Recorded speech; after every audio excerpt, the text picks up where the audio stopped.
and welcome back to Space and Self Live. I'm Yvonne Bignall, and as always, I'm joined by the insightful and creative Surabhi Kumari, architect, wellness designer, and co creator of the Space and Self Sprint. It's so wonderful to have you here with us again. These weekly sessions are kind of becoming such a beautiful space for reflection, a little pause in the middle of what is often a really busy life. Hi, everyone. It's truly lovely to be back with you. In our last conversation, we explored nature belongs in your home because you belong in nature. And we talked about how reconnecting with natural rhythms helps you reconnect with yourself. And today, we are shifting to something that feels a little different but equally essential: boundaries. Oh, yes. And not just emotional ones, but physical and spatial ones too. Because, the way we hold space for ourselves, for others, even for our belongings, says so much about the way we hold energy. Exactly. Our environments are mirrors of our inner life.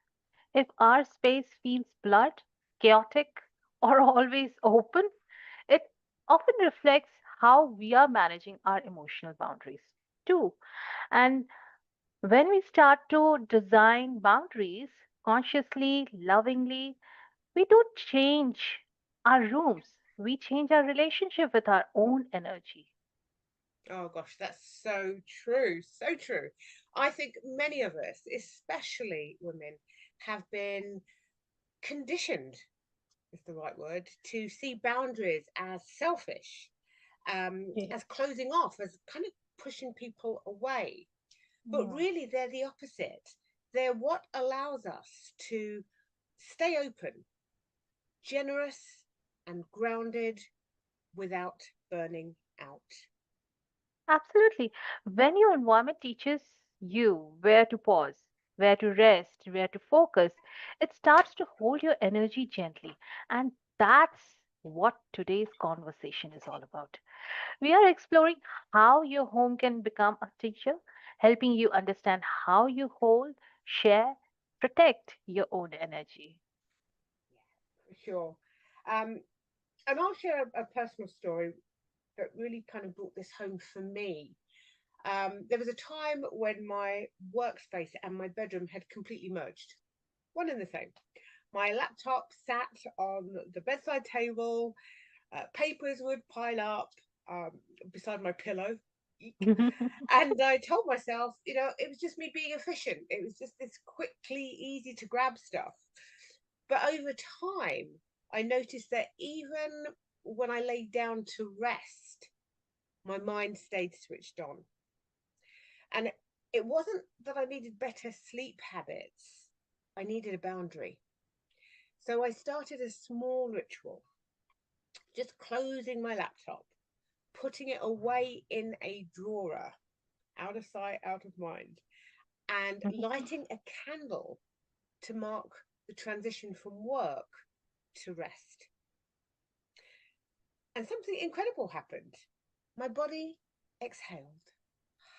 It took that breath. And it finally understood now we rest. I love that, Yvonne, because it's such a small act, but energetically, it's so powerful. I had a client who said something similar. She told me, everyone in my home needs me all the time. And when I visited, I noticed there wasn't a single space that was hers. No door she could close, no corner that said, you belong here too. So we created one small boundary, a reading chair by the window. She chose a soft fabric, her favorite throw, and we told her family when she's sitting here, it's her moment. A few weeks later, she called and said, when I sit there, my family automatically lowers their voices. It's like space is teaching them too. Oh, that is so beautiful. Because boundaries aren't walls that keep others out, they're invitations for others to meet us with respect. They help us stay connected to ourselves so we can connect more authentically with others. Exactly. And often, all it takes is a small physical marker, something visible that signals your emotional boundary. Let's take a moment to pause and reflect together. Ask yourself, whether in your home do you feel most intruded upon? Maybe it's your kitchen where everyone drops their things. Maybe it's your workspace where boundaries blur between home and work. Or maybe it's your bedroom where your phone or even your thoughts never really let you rest. Yeah. And now the opposite question, if we may. Where do you feel most like yourself? That one chair, that corner, that part of the day when your body relaxes and your breathing slows down. Those two places, the one that drains you and the one that restores you, will tell you everything you need to know about your current boundary. Because how you use your space mirrors how you use your energy. If your home has no zones there that are truly yours, chances are you're giving away more than you replenish. Yes. And the moment you see your home as a map of your boundaries, you begin to see patterns where clutter gathers, where tension sits, where you've stopped claiming space for yourself. And that's awareness. And awareness is the beginning of change. Let's unpack why this connection exists between physical space and emotional boundaries. As an architect, I often say space teaches behavior. If your home has no clear separation between work and rest, between personal and shared areas, your nervous system never gets a break. Yes. And it's because boundaries aren't just psychological, they're physiological. When your environment says always on, your body responds with stress hormones, right? That's why so many people feel tired even after being at home all day. They've never really entered rest mode. Exactly. Boundaries, spatial or emotional, aren't about control, they are about containment. Think of your home as a living ecosystem.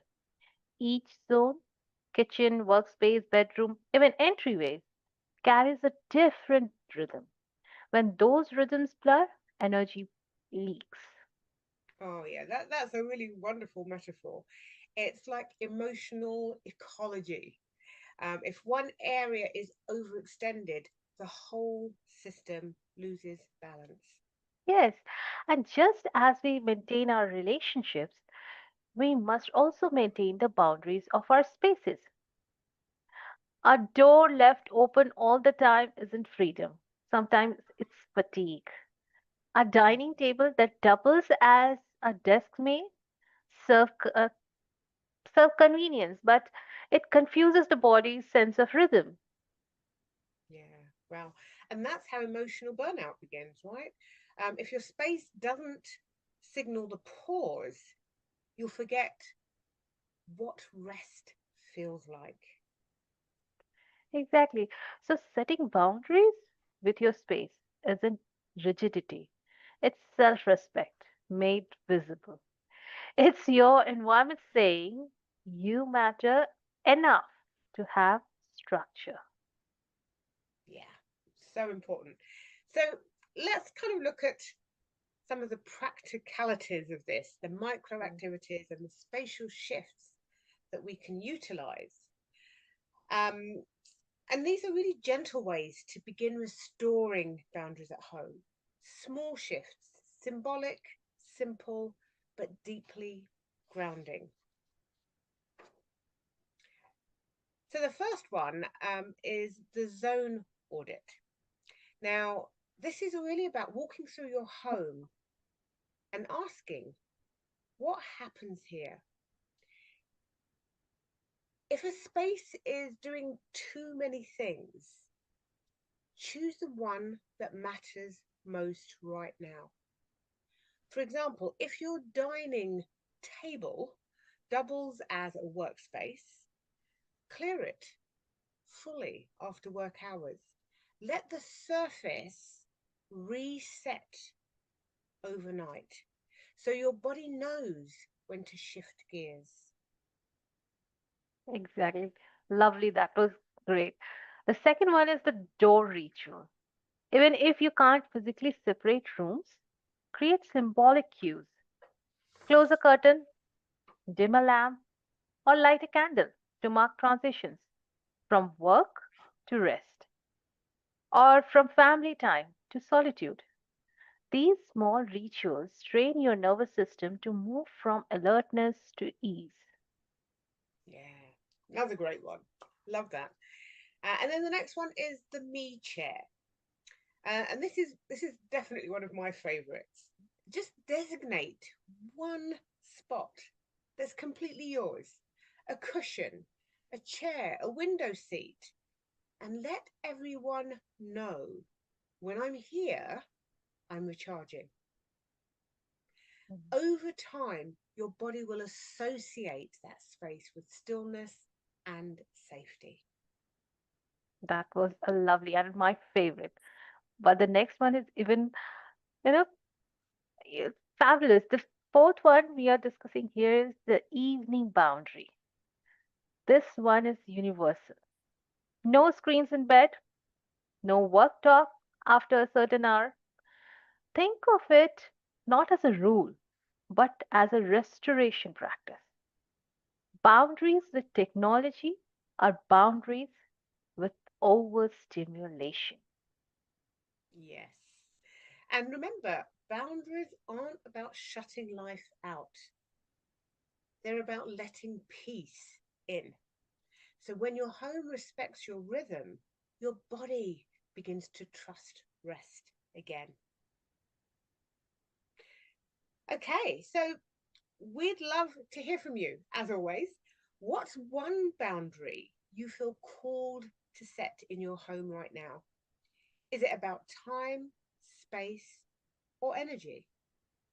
Yes, and remember, it doesn't have to be big. Sometimes a single chair, a soft light, or a closed drawer can shift how you feel about yourself. Share your reflections with us or message us privately if this is something you are navigating gently. You're not alone. This is something we all keep learning.